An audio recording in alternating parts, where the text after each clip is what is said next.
సంచలన దర్శకుడు రామ్ గోపాల్ వర్మ సినీ జర్నీపై శివ టు వంగవేటి అనే ప్రోగ్రాం మంగళవారం జరిగింది.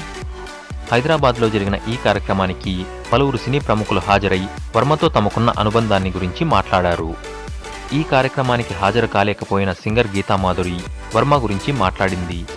నేను రామ్ గోపాల్ వర్మ గారి అప్పలరాజు, కిల్లింగ్ వీరప్పన్, వంగవేటి సినిమాల్లో పాటలు పాడాను. ఆయన నిజంగా చాలా మర్యాదస్తుడు. పాటలు పాడేందుకు వెళ్ళినప్పుడు ఆయన నాతో చాలా బాగా మాట్లాడేవారు.